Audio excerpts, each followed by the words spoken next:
إن الحمد لله نحمده ونستعينه ونستغفره ونعوذ بالله من شرور أنفسنا وسيئات أعمالنا من يهده الله فلا مضل له ومن يضلل فلا هادي له وأشهد أن لا إله إلا الله وحده لا شريك له وأشهد أن محمدا عبده ورسوله يا أيها الذين آمنوا اتقوا الله حق تقاته ولا تموتن إلا وأنتم مسلمون يا أيها الناس اتقوا ربكم الذي خلقكم من نفس واحدة وخلق منها زوجها وبث منهما رجالا كثيرا ونساء واتقوا الله الذي تساءلون به والأرحام إن الله كان عليكم رقيبا يا أيها الذين آمنوا اتقوا الله وقولوا قولا سديدا يصلح لكم أعمالكم ويغفر لكم ذنوبكم ومن يطع الله ورسوله فقد فاز فوزا عظيما أما بعد فإن خير الكلام كلام الله وخير الهدي هدي محمد صلى الله عليه وسلم وشر الأمور محدثاتها وكل محدثة بدعة وكل بدعة ضلالة وكل ضلالة في النار أما بعد. Toujours dans la traduction et les quelques commentaires sur le livre Al-Qawl al-Mufid fi Adillati al-Tawhid, la parole bénéfique dans l'épreuve du Tawhid du Cheikh Muhammad ibn Abdul Wahhab الوصابي حفظه الله تعالى. يقول المؤلف النذر عبادة والعبادة لا تكون إلا لله. Le chapitre du vœu, le vœu est une adoration et l'adoration ne peut être vouée qu'à Allah seul. قال الله تعالى وما أنفقتم من نفقة أو نذرتم من نذر فإن الله يعلمه وما للظالمين من أنصار. وقال تعالى إذ قالت امرأة عمران رب إني نذرت لك ما في بطني محررا فتقبل مني إنك أنت السميع العليم. وقال عز وجل ثم ليقضوا تفثهم وليوفوا نذورهم وليطوفوا بالبيت العتيق. وقال تبارك وتعالى يوفون بالنذر. وقال سبحانه وتعالى وجعلوا لله مما ذرأ من الحرث والأنعام نصيبا فقالوا هذا لله بزعمهم وهذا لشركائنا فما كان لشركائهم فلا يصل إلى الله وما كان لله فهو يصل إلى شركائهم ساء ما يحكمون. وقال تعالى ويجعلون لما لا يعلمون نصيبا مما رزقناهم تالله لتسألن عما كنتم تفترون. L'auteur, Cheikh Muhammad ibn Abdul Wahhab, hafidhahullah, cite, comme je l'ai dit, les versets qui traitent du sujet du vœu, et que le vœu est une adoration, et toute adoration doit être vouée à Allah Azza wa Jal exclusivement. Premier verset cité est la parole d'Allah Azza wa Jal, dans le verset 270 de Surat Al-Baqarah. Quelles que soient les dépenses que vous faites, ou le vœu que vous avez voué, Allah le sait. وَمَا لِلظَّالِمِينَ مِنْ أَنصَارٍ. Et pour les injustes, pas de secoureurs.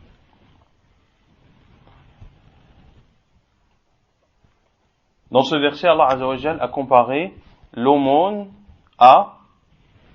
au vœu, a cité l'aumône avec le vœu. L'aumône étant une obéissance à Allah Azza wa Jal, donc une adoration, ainsi le vœu également est une adoration. Comme l'a dit le Cheikh Al-Fawzan, hafidhahullah, dans l'explication de ce verset. Le second verset cité par Cheikh est le verset 35 de Surat Al-Imran. Quand la femme de Imran dit Rabbi inni nazartu laka ma fi batni muharrara. Seigneur, je t'ai voué en toute exclusivité ce qu'il y a dans mon ventre. Accepte-le donc. Fataqabbal minni. Elle a donc fait le vœu à qui? Inni nazartu laka. J'ai fait le vœu pour toi. Et quel était son vœu? Elle a fait le vœu à Allah Azza wa Jal. Mais quel est le vœu qu'elle a fait? Non. Que l'enfant qu'elle allait mettre au monde, qu'elle allait qu'elle allait le mettre au service d'Allah subhanahu wa ta'ala, notamment de s'occuper de la mosquée de Jérusalem, s'occuper de la mosquée de Jérusalem. Pour cela, lorsqu'elle a accouché, qala rabbi inni wada'tuha untha, comme si elle s'excusait lorsqu'elle a accouché d'une fille qui est Maryam alayhi salam, comme si elle s'était excusée que le vœu n'était pas ce qu'elle espérait, ou le but final n'était pas ce qu'elle espérait, car un homme s'occupe mieux de la mosquée que une femme. Fataqabbal minni innaka antas sami'ul alim. Et accepte donc de moi, et tu es celui qui entend tout et qui est le parfaitement connaisseur. Le troisième verset cité par Cheikh est le verset 29 de Surat Al-Hajj. Thumma liyaqadu tafathahum, puis qu'ils mettent fin à leurs interdits. Ici Allah Azza wa Jal parle de ceux qui sont en état de sacralisation. Lorsque ils ont terminé leur rite, notamment le jour de l'Aïd, après avoir lapidé la grande stèle, eh bien ils ont l'autorisation, ou ils sortent du premier état, ou de l'état mineur. Ils sortent de l'état mineur de sacralisation qui leur permet notamment d'ôter leurs vêtements, de se couper les cheveux, de se parfumer, etc. Et il leur est autorisé toute chose sauf un rapport charnel avec leurs épouses. Et ils ne pourront en faire qu'après avoir fait le tawaf et le sa'i. Et après avoir fait le tawaf et le sa'i, ils sortiront totalement de leur état de sacralisation. Allah Azza wa Jalla a donc dit, puis qu'ils mettent fin à leur interdit, c'est-à-dire aux choses qui sont interdites pendant l'état de sacralisation. Et qu'ils remplissent leurs vœux et qu'ils accomplissent leurs vœux et fassent le tawaf autour de la Kaaba. Et Allah Azza wa Jalla, le quatrième verset cité par le Cheikh, et le verset 7 de Surat Al-Insan, Yufuna bin nadhr, ils accomplissent leurs vœux. Le cinquième verset est le verset 136 de Surat Al-An'am, Surat les bestiaux, où Allah subhanahu wa ta'ala dit, et ils assignent à Allah une part de ce qu'il a lui-même créé concernant les récoltes et les bestiaux. Et ils disent, ceci est à Allah selon leurs prétentions, et ceci est à nos divinités. Mais ce qui est pour leur divinité ne parvient pas à Allah, tandis que ce qui est pour Allah parvient à leur divinité, comme leur jugement est mauvais. Comme leur jugement est mauvais. Vous avez compris ce verset ou pas? Qui l'a compris ce verset? Personne? Personne n'a compris le verset? On va vous l'expliquer, Inch'Allah. Et on va lire l'explication de Cheikh Sa'di, rahimahullah, sur ce verset. يقول رحمه الله يخبر تعالى عما عليه المشركون المكذبون للنبي صلى الله عليه وسلم من سفاهة العقل وخفة الأحلام والجهل البليغ وعدد تبارك وتعالى شيئا من خرافاتهم لينبه بذلك على ضلالهم والحذر منهم وأن معارضة أمثال هؤلاء السفهاء للحق الذي جاء به الرسول لا تقدح فيه أصلا فإنهم لا أهلية لهم في مقابلة الحق. Allah Azza wa Jal informe de la situation dans laquelle étaient les polythéistes ceux qui ont menti vis-à-vis du prophète sallallahu alayhi wa sallam et qui n'ont pas cru en lui, pour montrer comment leur raison était basse et comment leur ignorance était profonde. Et Allah subhanahu wa ta'ala a cité dans les versets de l'An'am quelques exemples de leurs mensonges et de leurs choses innovées pour interpeller ceux qui les prennent en connaissance afin qu'ils se rendent compte de l'égarement de ces polythéistes et qu'ils prennent garde contre eux ou qu'ils prennent garde à eux et que les contradictions qu'apportent des personnes comme celle-ci qui ont une raison faible ne peut en aucun cas faire face à la vérité. فذكر من ذلك أنهم جعلوا لله مما ذرأ من الحرث والأنعام نصيبا ولشركائهم نصيبا والحال أن الله تعالى هو الذي ذرأه لعباده وأوجده رزقا فجعلوا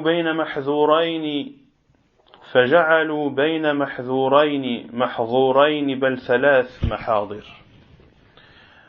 منتهم على الله في جعلهم له نصيبا مع اعتقادهم أن ذلك منهم تبرع وإشراك الشركاء الذين لم يرزقوهم ولم يوجدوا لهم شيئا في ذلك وحكمهم الجائر في أن ما كان لله لم يبالوا به ولم يهتموا ولو كان واصلا إلى الشركاء.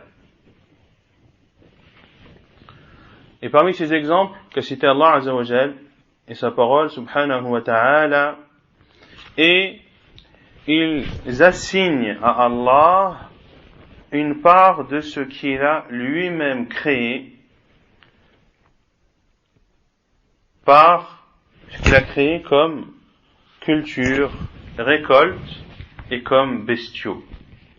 Et il donne une partie. Il donne une partie à Allah et, comme le dit Cheikh Saadi, وَلِشُرَكَائِهِمْ مِنْ ذَلِكَ نَصِيبًا, et il donne également une partie à leurs idoles. Alors que la réalité est qu'Allah subhanahu wa ta'ala, c'est lui qui a créé tout cela pour ses serviteurs. Et c'est lui subhanahu wa ta'ala qui a fait des cultures et des bestiaux une pourvoyance pour les gens. Ainsi, en disant qu'ils donnent une partie de leur récolte à Allah et une autre à leurs idoles, ils ont rassemblé 3 choses interdites. Premièrement, le fait de renier le bienfait d'Allah sur eux. En donnant une partie de leur récolte ou une partie de leurs bestiaux à Allah, entre guillemets, soi-disant, et en considérant que cela est une faveur de leur part vis-à-vis d'Allah subhanahu wa ta'ala. Comme si c'était un sacrifice qu'ils faisaient et un geste qu'ils faisaient vis-à-vis d'Allah subhanahu wa ta'ala, alors que c'est Allah azza wa jalla lui-même qui a créé pour eux ces choses. Deuxièmement, la deuxième chose interdite qu'ils ont faite, c'est qu'ils ont donné une part de cela à leurs idoles. Ils ont utilisé les bienfaits d'Allah Azza wa Jal sur eux pour lui obéir ou pour lui désobéir. Pour lui désobéir. Pour lui désobéir. Alors que ces idoles ne leur ont en aucun cas donné cette pourvoyance. Et ils n'ont en aucun cas créé quoi que ce soit pour ces polythéistes. Et la troisième chose est leur jugement honteux, à savoir que ce qui est destiné à Allah Azza wa Jal, ils ne lui donnent pas de l'importance. Quant à ce qui est destiné à leurs idoles, ils le protègent et y prennent soin. Et on va expliquer, et le cheikh explique, cette troisième chose interdite qu'ils font. وما كان لشركائهم اعتنوا به واحتفظوا به ولم يصل إلى الله منه شيء وذلك أنه إذا حصل لهم من زروعهم وثمارهم وأنعامهم التي أوجدها الله لهم شيء جعلوه قسمين قسما قالوا هذا لله بقولهم وزعمهم وإلا فالله لا يقبل إلا ما كان خالصا لوجهه ولا يقبل عمل من أشرك به وقسما جعلوه حصة شركائه من الأوثان والأنداد فإن وصل شيء مما جعلوه لله واختلط بما جعلوه لغيره لم يبالوا بذلك وقالوا الله غني عنه فلا يردونه وإن وصل شيء مما جعلوه لآلهتهم إلى ما جعلوه لله ردوه إلى محله وقالوا إنها فقيرة لا بد من رد نصيبها فهل أسوأ من هذا الحكم وأظلم حيث جعلوا ما للمخلوق يجتهد فيه وينصح ويحفظ أكثر مما يفعل بحق الله. Les polythéistes, ce qui était destiné à leurs idoles, ils lui donnaient de l'importance et le préservaient et ne donnaient de ce qui est destiné à leurs idoles rien à Allah subhanahu wa ta'ala. Et ceci, lorsque ils rassemblaient leurs récoltes, leurs fruits et leurs bestiaux qu'Allah azza wa jal a créés pour eux, il l'a divisé en deux. Une partie, il disait ceci est Allah, ceci est à Allah. Biqawlihim wa za'mihim, bien sûr ce ne sont que des prétentions, car Allah subhanahu wa ta'ala n'accepte que ce qui est fait pour lui et pour lui seul subhanahu wa ta'ala, et Allah azza wa jal n'accepte pas les actes et les œuvres de ceux qui lui associent. La in ashrakta la yahbatanna amaluk. Si tu associes à Allah azza wa jal, eh bien tes actes seront vains et abolis. Et une autre partie qu'ils donnaient à leurs idoles et à leurs statues.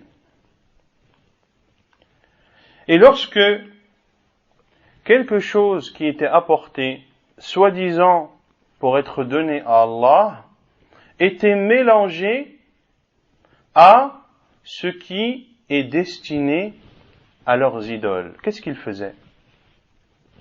Lorsque des personnes apportaient, parmi les polythéistes, des récoltes ou des bestiaux, en disant ceci est la part qui est destinée à Allah. Si cette part était mélangée avec d'autres récoltes et d'autres bestiaux qui étaient donnés, mais cette fois-ci pour leurs idoles, et qu'ils ne pouvaient pas différencier ce qui avait été donné pour Allah et ce qui avait été donné pour leurs idoles, qu'est-ce qu'ils disaient? Lam yubalu bidhalik. Ils ne faisaient pas attention à cela. Ils disaient ce n'est pas grave. Et ils disaient bien pire en disant Allah est bien plus riche et Allah Azza wa Jal est le tout riche, celui qui possède toutes choses. Ainsi, il n'a pas besoin que l'on lui rende ce qui a été mélangé avec ce qui était destiné à leurs idoles. Vous avez compris ou pas? C'est clair ou pas? Si c'est pas clair, il faut le dire. Par contre, si des choses qui étaient destinées à leurs idoles étaient mélangées avec ce qui était destiné à Allah Azza wa Jal, selon leurs prétentions bien sûr, ce qu'ils prétendaient, qu'est-ce qu'ils disaient? Ils le remettaient à sa place.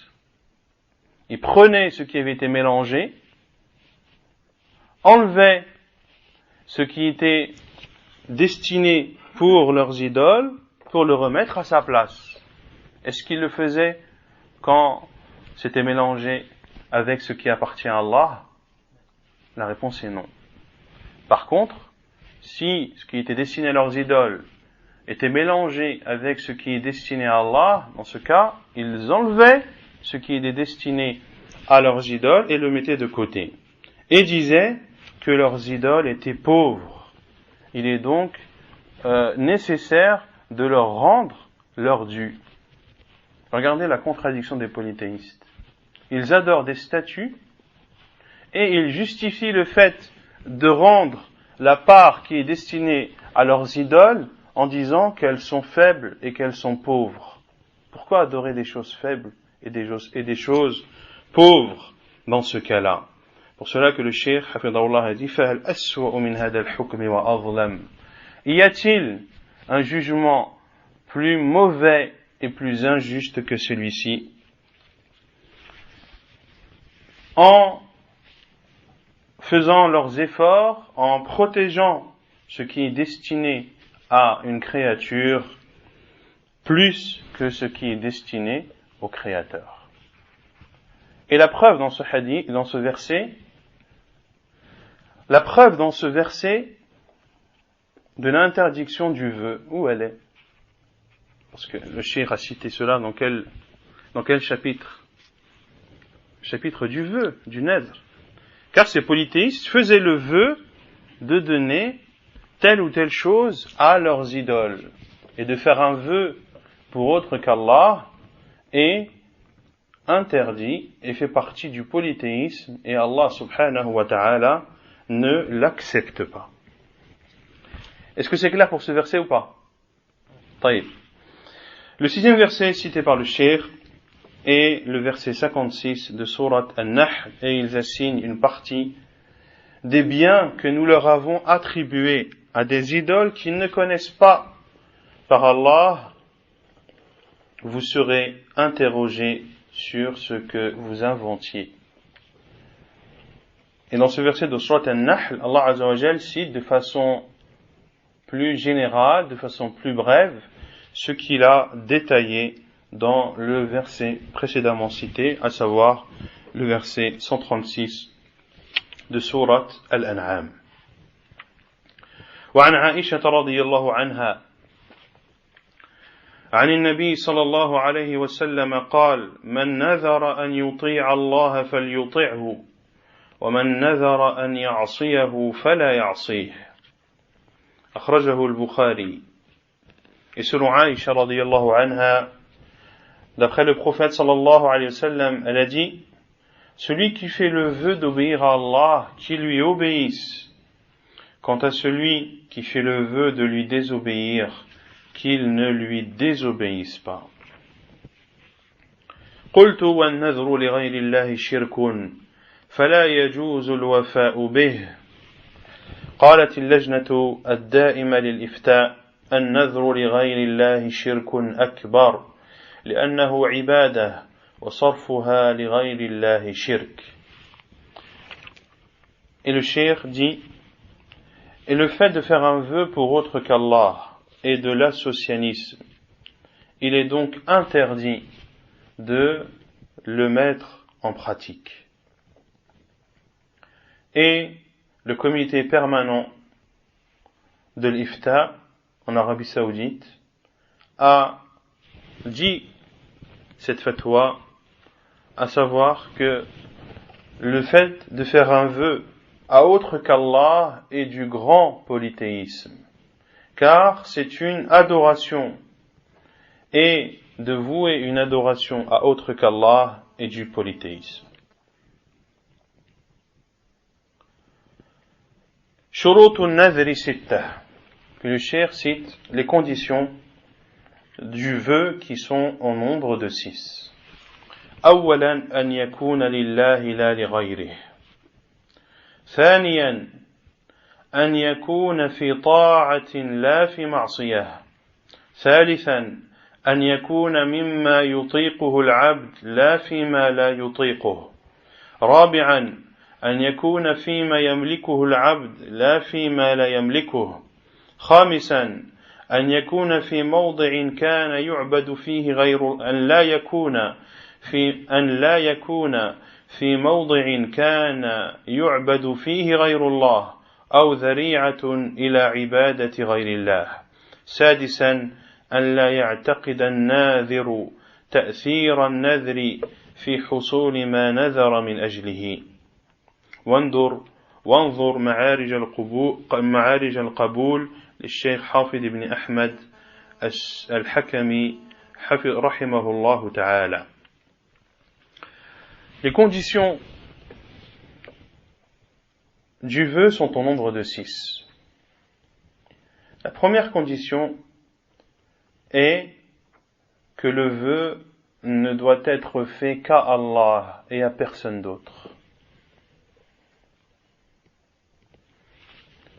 Deuxièmement, que le vœu doit être fait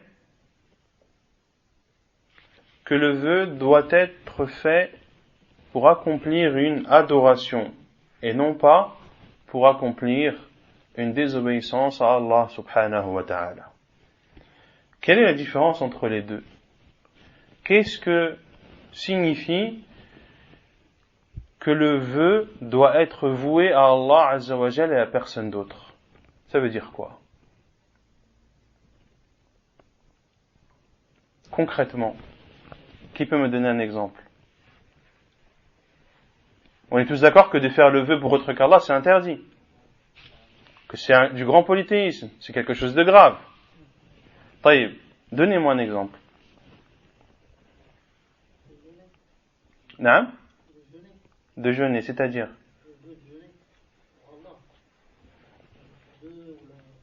Non, moi je demande un exemple sur le fait de faire un vœu pour autre qu'Allah.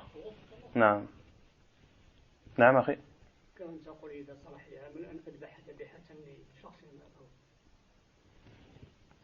Que si j'ai telle ou telle chose,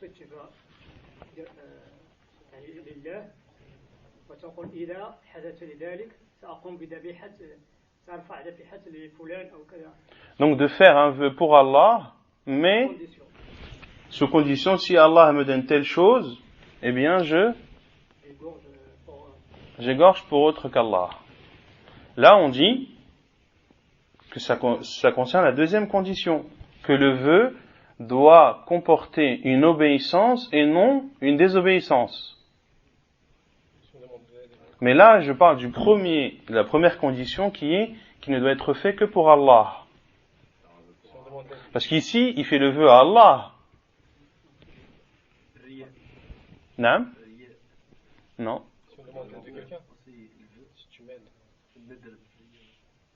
Non. C'est grave quand même.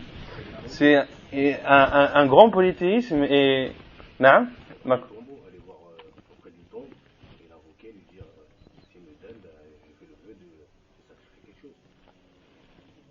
S'il me donne, je fais le vœu de sacrifier quelque chose. Pour lui. C'est presque ça. Mais c'est pas tout à fait ça. Non?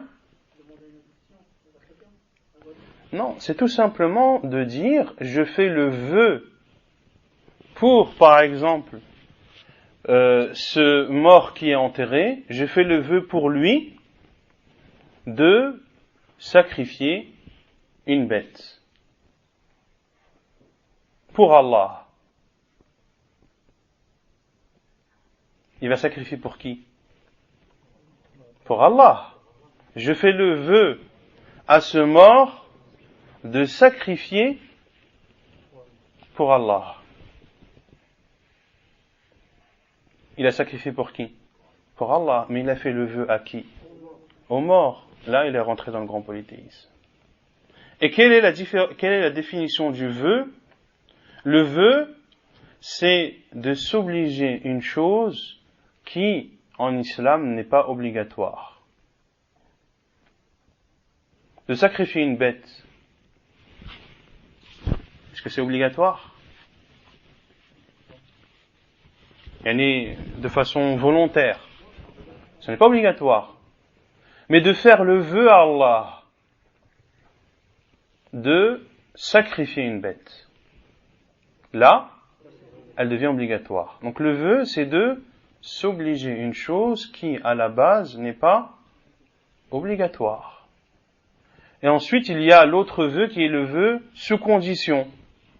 Si Allah me donne un enfant, alors je sacrifierai pour lui une bête. Ici, les savants disent que ce vœu est makrouh, est détestable. Pourquoi ? Parce que tu l'as conditionné. Et c'est pour ça que le professeur sallam a dit innama yustakhraju min al-bakhil, que le vœu provient de l'avare. Autrement dit, il ne sacrifie pas la bête à Allah que si Allah lui donne un enfant. Comme s'il était avare, qu'il ne donne que en contrepartie. D'accord ? Donc il faut bien différencier cela, et je vais vous lire la parole de Cheikh al-Uthaymin pour que cela soit encore plus clair pour vous. Dans son explication de Kitab al-Tawhid, يقول الشيخ رحمه الله النذر لغير الله مثل أن يقول لفلان علي نذر أو لهذا القبر علي نذر أو لجبريل علي نذر يريد بذلك التقرب إليهم وما أشبه ذلك. Le fait de faire un vœu pour autre qu'Allah, comme par exemple de dire « Je fais le vœu pour un tel ». Ce un tel, il peut être vivant. Ce n'est pas forcément, cela ne concerne pas uniquement le mort, mais même un vivant. Je fais le vœu pour un tel. Ici, tu as commis un grand polythéisme car tu as voué une adoration à autre qu'Allah. Ou bien, je fais le vœu pour cette tombe.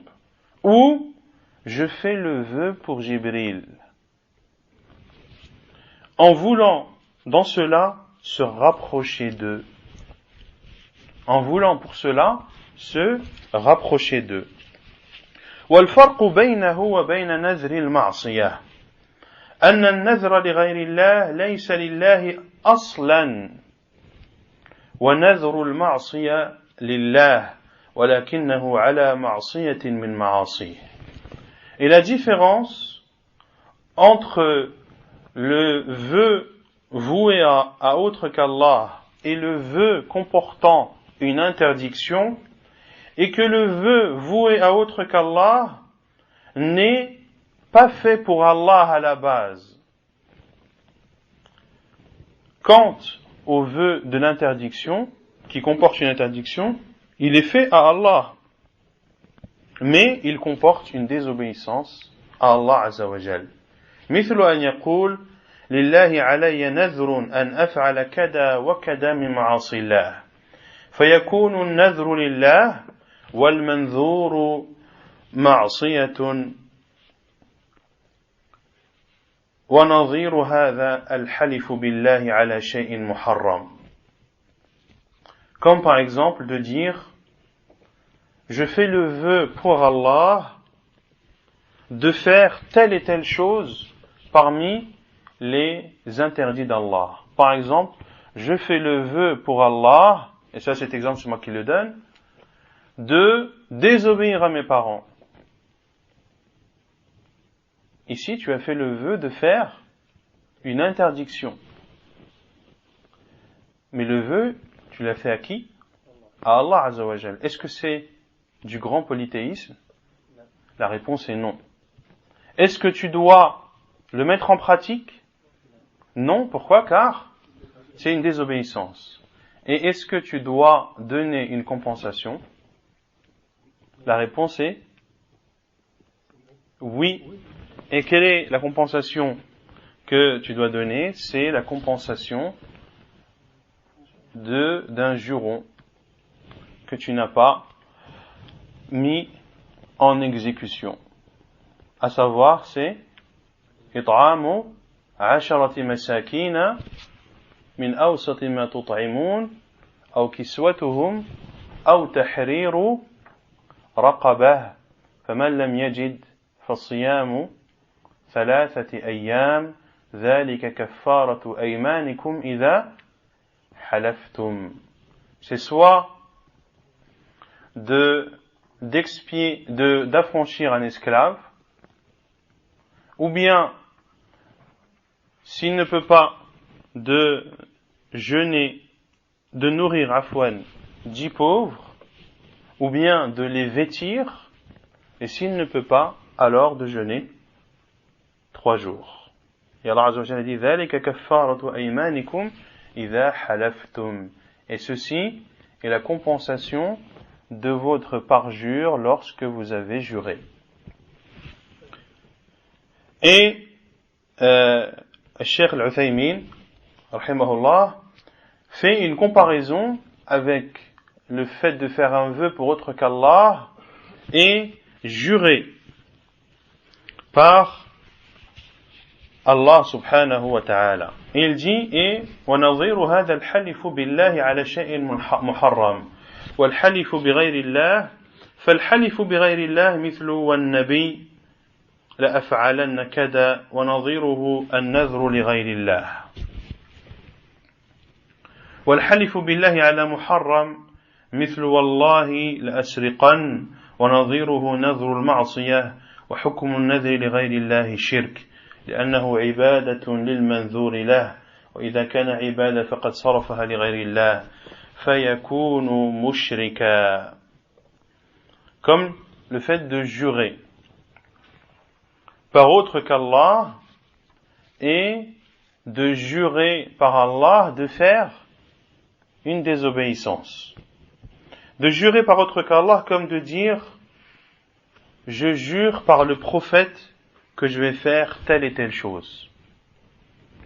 On peut le comparer à celui qui a fait un vœu pour un tel. Autrement dit, on peut le comparer avec le fait de faire un vœu pour autre qu'Allah. Et de jurer par Allah de faire un interdit, comme de dire par Allah je vais voler.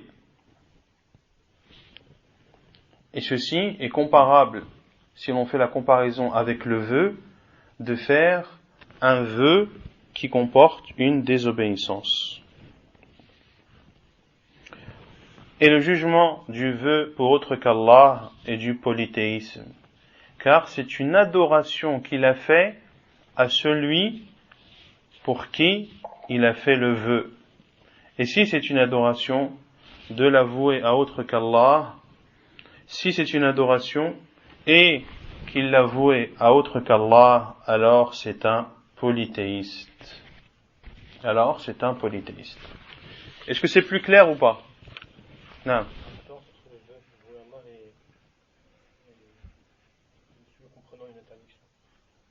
Non. Ce qui comprend une interdiction, c'est lorsque tu fais le vœu pour Allah, mais de faire une chose interdite. Tu fais le vœu pour Allah, comme je l'ai dit, de désobéir à tes parents. Tu t'obliges à désobéir à tes parents et tu fais ce vœu à Allah. Tu n'es pas un polythéiste.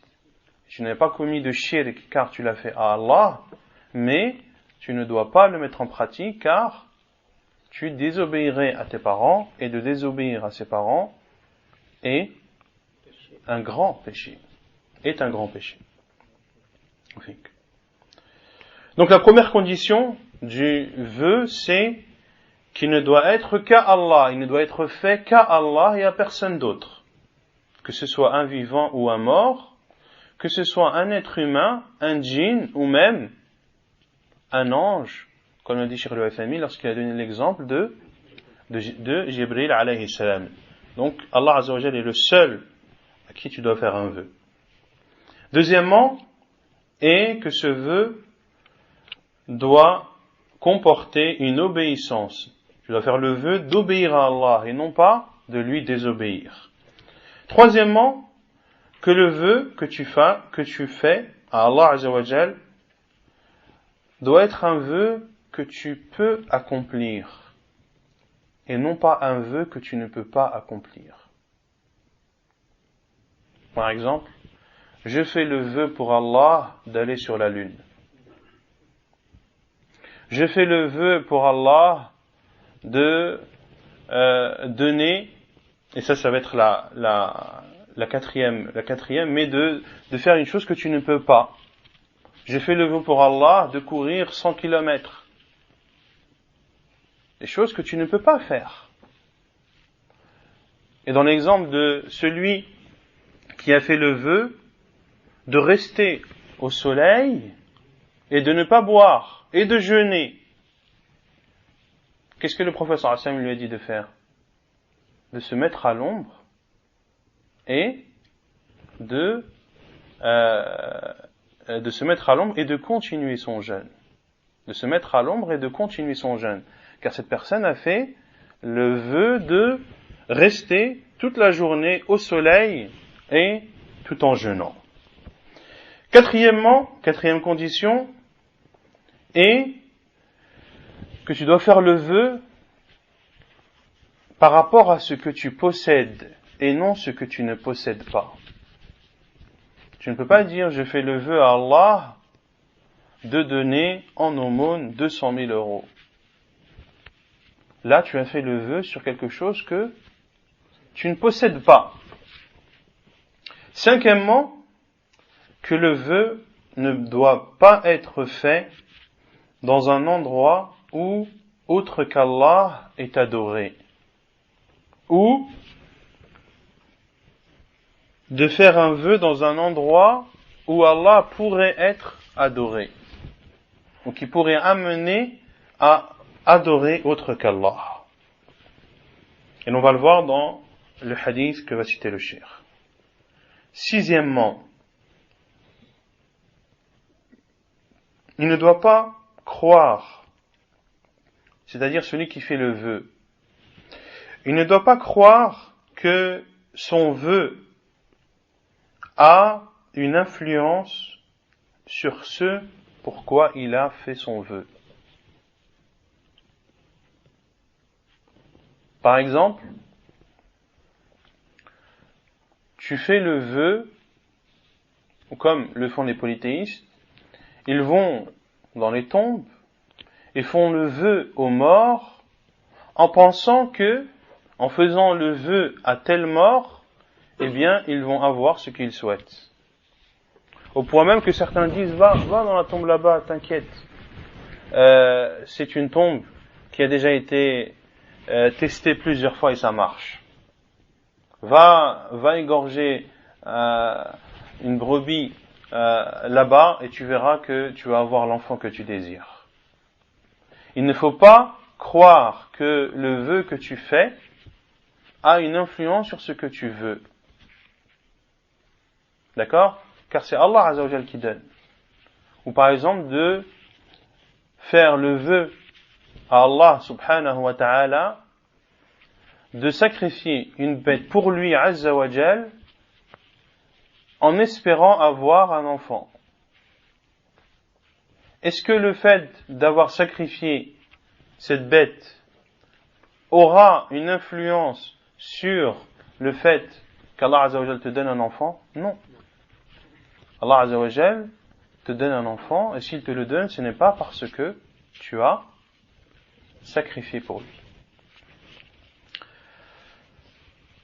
وعن ثابت بن ضحاك رضي الله عنه قال نذر رجل على عهد النبي صلى الله عليه وسلم فقال إني نذرت أن أنحر إبلا ببوانة فقال النبي صلى الله عليه وسلم هل كان فيها وثن من أوثان الجاهلية يعبد؟ قالوا لا. قال هل كان فيها عيد من أعيادهم؟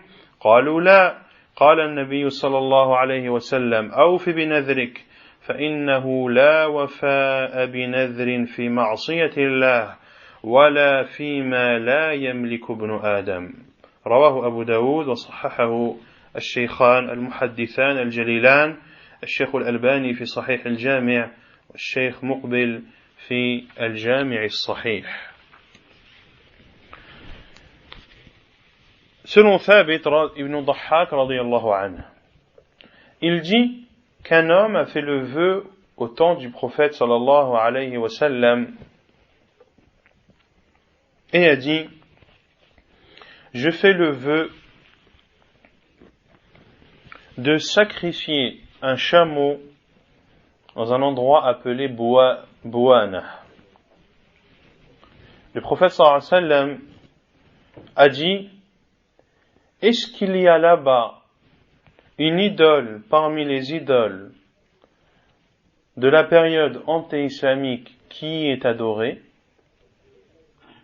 L'endroit où tu as fait le vœu de sacrifier, est-ce que c'est un endroit dans lequel on adore autre qu'Allah? Ils ont dit non. Le prophète sallallahu alayhi wa sallam a dit: est-ce que là-bas il y est célébré une fête parmi leurs fêtes? Ils ont dit non.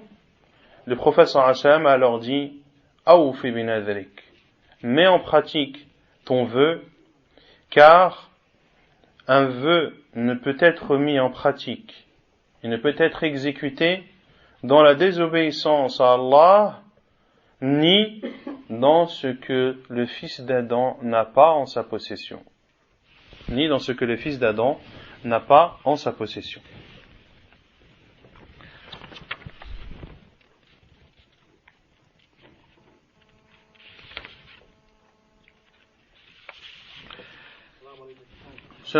Cheikh Al-Fawzan, hafidhahullah, a dit en expliquant ce hadith dans son livre Al-Mulakhas fi Sharh Kitab Al-Tawhid.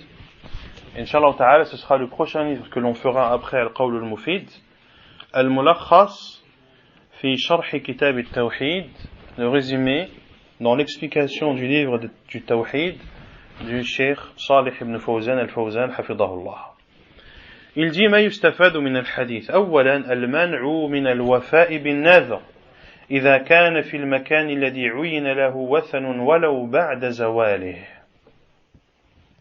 Premièrement, l'interdiction de mettre en pratique ou d'exécuter un vœu si dans l'endroit qu'il a désigné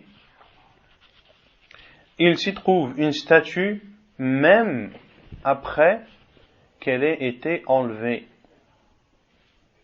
Si ces statues qui sont adorées autre qu'Allah étaient présentes auparavant et qu'elles ont été supprimées, eh bien même après leur suppression, il n'est pas autorisé d'exécuter un vœu dans cet endroit. Et l'islam vient fermer toutes les portes au polythéisme. ثانيا المنع من الوفاء بالنذر بمكان عيد الجاهلية ولو بعد زواله. Deuxièmement, l'interdiction d'exécuter un vœu dans un endroit qui était un endroit de fête dans la période anté-islamique, même après que cela n'ait plus existé. Et un endroit de fête est un endroit que les gens, vers lequel les gens vont de façon périodique pour y célébrer une fête. ثالثا استفصال المفتي من المستفتي قبل الفتوى. Troisièmement, ce que l'on déduit, c'est le fait que celui à qui on pose la question demande des explications et des détails à celui qui lui pose la question avant de lui répondre. Ce compagnon a dit au prophète sallallahu alayhi wa sallam qu'il a fait le vœu de sacrifier une chamelle à Bouana. Est-ce que le prophète sallallahu alayhi wa sallam lui a dit tu as le droit ou tu n'as pas le droit directement? Non, il a posé des questions. C'est quoi cet endroit? Qu'est-ce qu'il y a? Est-ce que c'est un endroit de fête? Etc. Donc il y a la preuve que le mufti, lorsque la question est générale ou lorsqu'elle est ambiguë, doit demander des explications avant de faire sa fatwa. Quatrièmement, رابعاً سد الذريعة المفضية إلى الشرك. On retient de ce hadith que l'islam vient fermer toutes les portes qui amènent au polythéisme.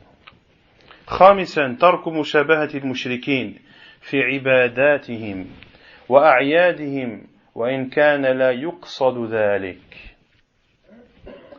Cinquièmement, on en déduit de ce hadith que l'on doit délaisser la ressemblance aux polythéistes, que ce soit dans leurs adorations ou dans leurs fêtes, même si ce n'est pas l'intention.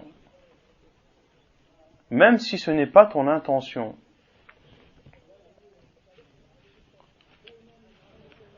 C'est-à-dire même si ton intention ce n'est pas de célébrer cette fête. Car ici, ce compagnon radiyallahu anhu a fait le vœu de faire quoi? De sacrifier une chamelle et non pas de participer à une adoration quelconque des polythéistes ou à célébrer une fête quelconque des polythéistes. سادسا أن الذبح لله في المكان الذي يذبح فيه المشركون أو يتخذونه محلا لعيدهم معصية. Sixièmement, on en déduit que de sacrifier pour Allah dans un endroit dans lequel les polythéistes sacrifient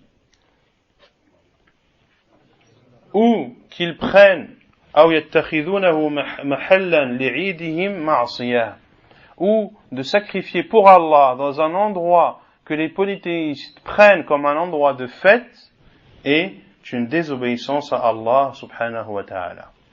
سابعا أن نذر المعصية لا يجوز الوفاء به. Septièmement, que le vœu de faire une désobéissance à Allah azza wa jal ne doit pas être exécuté. ثامنا أن النذر الذي لا يملكه الناذر كأن قال لله علي أن أعتق عبد فلان لا وفاء له. Huitièmement, que le fait de faire un vœu d'accomplir une chose que la personne qui fait le vœu n'a pas en sa possession, comme de dire je fais le vœu pour Allah d'affranchir l'esclave d'un tel. Est-ce que cet esclave t'appartient? Non, il appartient à l'autre. Tu n'as donc pas le pouvoir de l'affranchir.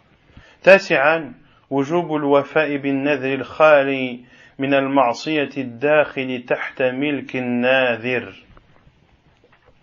Neuvièmement, l'obligation d'exécuter le vœu qui ne comporte pas de désobéissance à Allah azza wa jal et qui fait partie de ce que la personne possède. De ce que la personne possède. عاشرا أن النذر عبادة لا يجوز صرفه لغير الله. Dixièmement, que le vœu est une adoration et il est interdit de l'avouer à autre qu'Allah subhanahu wa ta'ala. ونكتفي بهذا القدر وصلى الله وسلم وبارك على نبينا محمد وعلى آله وصحبه أجمعين.